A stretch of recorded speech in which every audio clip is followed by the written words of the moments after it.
Every single morning at 6 a.m., an 88-year-old woman living in Okinawa prepares the exact same bowl of miso soup she has made for 60 years. She includes the same ingredients. She consumes it at the same small table. Her cholesterol level is 165. She maintains the same weight she had at age 50. When researchers conducted a study of 100,000 women in Japan, they discovered that consuming one bowl of miso daily reduced cardiovascular-related deaths by 40% in women over the age of 60. That represents one habit, one specific food, for 60 years. Meanwhile, in the United States, 50% of women are obese after menopause. Two-thirds of them take at least one prescription medication for blood pressure, cholesterol, or blood sugar. They meticulously count calories. They eliminate carbohydrates. They supplement with protein shakes. Yet every year, the number on the scale continues to climb. Here is the reality. Okinawan women do not count anything. They consume more carbohydrates than the average American woman. They eat less protein than any modern fitness coach would ever recommend, yet they remain lean, strong, and free from cardiovascular disease well into their 80s and 90s. A 25-year longevity study led by Dr. Bradley Wilcox found that traditional Okinawan women maintained an average BMI of 21 compared to 28 to 30 in Western women after menopause. Their average cholesterol was below 170. Their rate of heart disease was less than half of what is seen in the United States. In the next 20 minutes, you are going to learn exactly what they eat, how much, when, and why it works even when your metabolism has shifted and your body no longer responds the way it did at 40. At the end, I will tell you about the one ingredient that almost no one in the West discusses. But Okinawan women eat it every single day, and it is the reason their bones stay strong, their weight remains stable, and their hormones do not crash the way ours do. Let us start with what you have been told to do and why it is completely backwards. You have been told that after menopause you require more protein, that your metabolism is slowing down, your muscle mass is dropping, and the only way to maintain both is to eat high-protein meals 3 times a day, egg whites for breakfast, chicken breast for lunch, salmon and Greek yogurt for dinner, and if you are serious, add a protein shake. That is the standard advice. And for women over 55, it is everywhere. Here is the problem. Okinawan women get only 9 to 10% of their calories from protein. The average American woman after menopause consumes 30 to 40%, and yet Okinawan women weigh less, have lower cholesterol, and live longer without heart disease. So either the science is wrong or the advice is backwards. It is the advice. A 2016 study published by researchers at the University of Sydney found that low-protein, high-carbohydrate diets extended lifespan and delayed aging in mammals. This is the exact opposite of what the fitness industry has been selling for the last 20 years. The real mechanism is not about eating more. It is about eating less of the wrong thing and more of 3 specific foods that stabilize insulin, reduce inflammation, and keep your hormones balanced without supplements or restriction. Here is what is coming. First, I am going to show you the foundation, the single food that makes up 60 to 70% of the traditional Okinawan diet. It is a carbohydrate. It has a low glycemic index, and it is the reason their blood sugar stays stable all day without spiking. Second, we will cover the protein shift. Why eating less protein after menopause actually reduces hot flashes, lowers cardiovascular risk, and protects your bones better than calcium supplements ever could. And third, I will show you the practice they use to eat fewer calories without ever counting a single one. It is built into the culture. It is recited before every meal, and it works because it changes how full feels. By the end, you will have a system, not a diet, a system you can start this week. Let us go. The first thing you need to understand is this. Okinawan women do not avoid carbohydrates. They build their entire diet around one. It is called beni imo, a purple sweet potato. Between 1949 and 1960, researchers tracked the traditional Okinawan diet and found that 60 to 70% of daily calories came from this one food. Not rice, not fish, but sweet potato. That sounds insane to anyone who has been told that carbs after 50 are the enemy. But here is what makes it different. Beni imo has a glycemic index of around 54, white bread is 75, white rice is 73, Even brown rice is 68. That means the purple sweet potato releases glucose into your bloodstream slowly. No insulin spike, no crash, no cravings 2 hours later. It is also packed with resistant starch. That is a type of fiber that does not get digested in your small intestine. Instead, it feeds the bacteria in your gut, the same bacteria that regulate inflammation, serotonin production, and how your body stores fat. A 2015 study in the journal Nutrients found that resistant starch improved insulin sensitivity in postmenopausal women by 25% over 12 weeks. Better insulin sensitivity means your cells absorb glucose more efficiently. That means less fat storage, less hunger, more stable energy. And the purple color comes from anthocyanins, the same antioxidants found in blueberries. Okinawan sweet potatoes have 10 times the anthocyanin content of regular orange sweet potatoes. Anthocyanins reduce oxidative stress, the kind that accelerates aging after menopause when estrogen drops. So the foundation is simple. Replace your usual starch with sweet potato, not as a side but as the base. Here is what that looks like in practice. Tier 1. You are going to eat one meal a day built around sweet potato. Breakfast, lunch, or dinner, it does not matter. Pick the one that is easiest to control. The formula is this. 2/3 of your plate is sweet potato and vegetables. 1/3 is protein. That is it.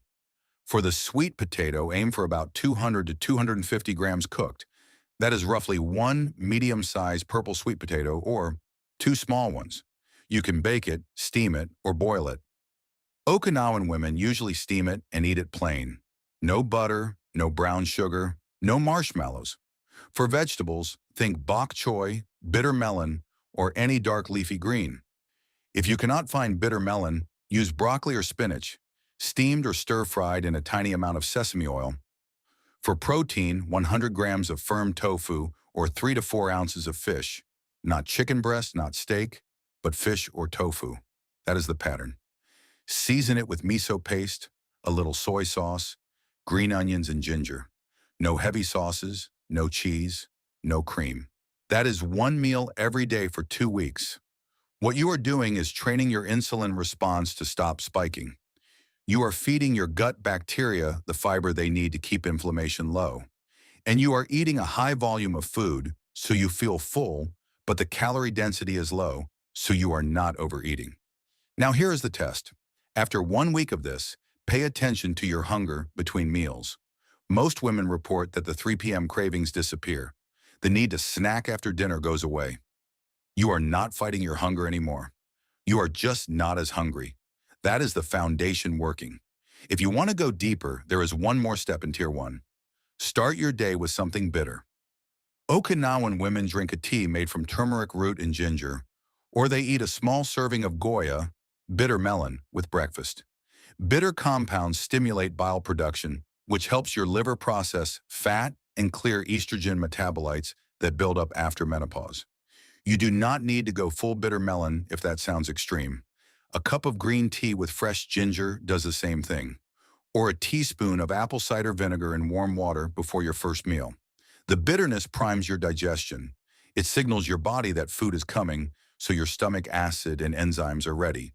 That means better nutrient absorption and less bloating. 2-week summary for Tier 1. One meal a day based on sweet potato, vegetables, and a small portion of tofu or fish. Start your morning with something bitter. Tea, ginger, or vinegar. That is it. No counting, no apps, no macros.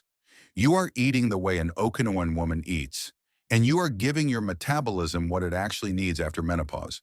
Stable glucose, low inflammation, and fiber that feeds the bacteria, keeping your weight in check. This is 30% of the system. You will feel the difference in 7 days. But it is not the part that surprises people. That comes next. Here is where it gets counterintuitive. You have been told to eat more protein after menopause. The logic makes sense. You are losing muscle mass. Protein builds muscle, so eat more. But Okinawan women eat less, a lot less. Traditional Okinawan women consumed about 9 to 10% of their total calories from protein. The average American woman over 55 eats 30 to 40%. That is 3 to 4 times more. And here is what happens when you eat that much protein after menopause. First, protein has a high thermic effect. That means your body generates heat when it digests it. For most of your life, that is fine. But after menopause, when hot flashes and night sweats are already a problem, high-protein meals make it worse. Women in the MYMT study, a menopause research program in New Zealand, reported that their hot flashes spiked after high-protein dinners, especially red meat and dairy. The body has to work harder to break down animal protein, and that generates internal heat. Okinawan women do not have that problem. They eat fish maybe twice a week. The rest of their protein comes from tofu, miso, and fermented soy. Second, high animal protein increases homocysteine. That is a byproduct of methionine metabolism, an amino acid found in meat, eggs, and dairy. Elevated homocysteine damages your arteries and raises your risk of heart disease. A 1997 study published in The Lancet found that women with high homocysteine levels after menopause had double the risk of cardiovascular events compared to women with normal levels. Okinawan women have some of the lowest homocysteine levels ever recorded in elderly populations. Why? Because they are not eating steak 3 times a week. Third, and this is the part almost no one talks about, low protein after menopause protects your bones better than high protein. That sounds wrong. You have been told you need protein for bone strength, but what you actually need is calcium absorption. And high-protein diets, especially from animal sources, make your body excrete calcium through your urine. It is called acid load. Animal protein creates an acidic environment in your blood. To neutralize it, your body pulls calcium from your bones. Over time, that weakens bone density, the exact thing you are trying to prevent. Okinawan women do not take calcium supplements. They eat tofu. A lot of it. 100 grams of firm tofu has about 350 milligrams of calcium. That is more than a glass of milk. And because it is plant-based, there is no acid load pulling calcium out of your bones. But tofu does something even more important. It contains isoflavones, plant compounds that act like weak estrogen in your body. After menopause, your estrogen drops. That is what triggers bone loss, weight gain around the middle, and higher cholesterol. Isoflavones from soy do not replace estrogen, but they bind to estrogen receptors and provide just enough signal to slow bone loss and reduce cardiovascular risk. A study from the Kikkoman Corporation and the WH Cardiac Project found that women who consumed soy daily had significantly lower rates of osteoporosis and heart disease compared to women who did not. So, here is the shift. Tier 2, you are going to drop your protein intake to 15 to 20% of total calories. That is about 60 to 80 grams per day if you are eating around 1,800 to 2,000 calories. And you are going to get most of it from plants. Every day, you eat 100 grams of firm tofu. That is about half a block. You can scramble it for breakfast, cube it for your sweet potato bowl, or blend it into a soup. Twice a week, you add 3 to 4 ounces of fish, salmon, mackerel, sardines, something with omega-3s. The rest of the week, it is tofu, tempeh, or edamame. You are also going to add 50 grams of natto or edamame every day. That is about a quarter cup. Natto is fermented soybeans. It tastes strong. If you cannot handle it, edamame works fine. The goal is to get a steady intake of isoflavones, around 40 to 50 milligrams per day. That is the amount linked to better bone density and lower cholesterol in postmenopausal women. Now, what happens when you make the shift? Within 2 weeks, most women notice their hot flashes decrease. Not disappear, but they are less frequent and less intense. That is the thermic effect dropping and the isoflavones stabilizing estrogen receptors. Within 4 weeks, energy levels even out. You are not crashing at 2 p.m. anymore. Your blood sugar is stable because you are not spiking insulin with high-protein meals 3 times a day. And by 8 weeks, the scale starts to move. Not dramatically, but consistently. Most women lose 4 to 6 lbs without changing anything else. That is the result of lower inflammation, better insulin sensitivity, and eating fewer calories without the restriction mindset. Here is the modern trap you are avoiding. High-protein menopause diets. The fitness industry tells you to eat 1.5 to 2 grams of protein per kilogram of body weight. For a 150 LB woman, that is 100 to 135 grams of protein per day. Most of it from chicken, beef, protein powder, and Greek yogurt. That might work for a 30-year-old trying to build muscle. But after menopause, your hormones have shifted. Your body does not process protein the same way. And eating that much, especially from animal sources, increases inflammation, raises homocysteine, pulls calcium from your bones, and makes hot flashes worse. Okinawan women never did that, and they outlive us by a decade. That is tier 2. Lower your protein, shift to plants, add soy every day. You are now at 60% of the system, and you are eating more food than you think. Sweet potatoes, vegetables, tofu. But the calorie density is so low that you are naturally in a slight deficit without feeling restricted. The last piece is what makes it stick, and it is the simplest one. The third practice is something Okinawan women say before every meal, hara hachi bu. It means eat until 80% full. That is it. Not a diet, not a rule, but a reminder. And it is the reason Okinawan women consume about 1,800 to 2,000 calories per day, 11% fewer calories than the recommended intake without ever counting a single one. Here is how it works. In Okinawa, before you eat, you pause. You say the phrase, "It is cultural, it is automatic," and it changes the way you pay attention to fullness. Most people eat until they are full. Full means your stomach is stretched. You feel pressure, and you could not eat another bite. That is 100%. Okinawan women stop before that. They stop when they are satisfied but not stuffed. That is 80%. The difference is about 300 to 400 calories per meal.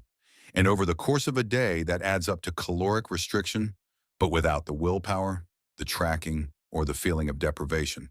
A 2008 study from the Okinawa Centenarian Study found that this practice of mild caloric restriction was one of the strongest predictors of longevity. Not extreme fasting, not starvation, just eating slightly less than you could. Why does this matter after menopause? Because after 50, your metabolism slows by about 10 to 15%. You need fewer calories to maintain your weight, but your appetite does not automatically adjust. So if you keep eating the same portions you did at 40, you gain weight slowly, steadily, a pound or two every year. Harahachibu stops that. It recalibrates your fullness cues so you are eating what your body actually needs, not what your plate tells you to finish. But here's the thing, you cannot just tell yourself to eat less. That does not work. Restriction creates obsession. You think about food more, not less, and eventually you break. Hara-hachi-bu works because it is not restriction, it is awareness. You are not forbidden from eating more. You are just noticing when satisfaction happens and stopping there. Here is how you practice it. Tier 3. Before every meal, say it out loud, Hara-hachi-bu. Even if you are eating alone, especially if you are eating alone. Then eat slowly. Put your fork down between bites. Chew completely. This is not about being precious. It is about giving your brain time to register fullness. It takes 20 minutes for your stomach to signal your brain that you have had enough. If you finish your meal in 10 minutes, you will overeat before the signal arrives. Okinawan women eat with chopsticks. That naturally slows the pace. You do not need chopsticks, but you do need to slow down. Halfway through your meal, pause, drink water, check in. Are you still hungry, or are you just eating because the food is there? If you are still hungry, keep going. But if you are satisfied, even if there is food left on the plate, stop. Leave 2 or 3 bites every meal. That is the practice. At first it feels wasteful. You have been taught to clean your plate. But this is not about waste. It is about recalibrating. You are teaching your body what satisfied feels like before you cross into stuffed. Within 1 week, you will notice you are eating smaller portions without trying. Your natural stopping point shifts. You do not need as much food to feel content. Within 30 days, the weight starts to come off. Not because you are restricting, but because you are eating what your body actually needs instead of what your habits have conditioned you to finish. And by 90 days, it is automatic. You do not have to think about it anymore. You just stop when you are done. The same way you stop drinking water when you are not thirsty. That is the ingredient no one talks about. It is not a food. It is a practice. And it is the reason Okinawan women stay lean for decades after menopause without ever stepping on a scale or counting a calorie. Now, here is what happens when you combine all 3 tiers. You are eating sweet potato as your main carb. That stabilizes your blood sugar and keeps you full on fewer calories. You are eating less protein, mostly from tofu and soy. That lowers inflammation, reduces hot flashes, and protects your bones without acid load. And you are practicing hara hachibu, which keeps your total intake in check without restriction. The result? You are eating 1,800 to 2,000 calories per day. Your insulin is stable. Your cholesterol is dropping. Your weight is coming down. And you are not fighting your body to get there. You are just eating the way Okinawan women have eaten for centuries. Timeline. Here is what to expect. Week 1. Hunger between meals decreases. You stop needing snacks. Your energy feels steadier. Week 4. Hot flashes reduce in frequency.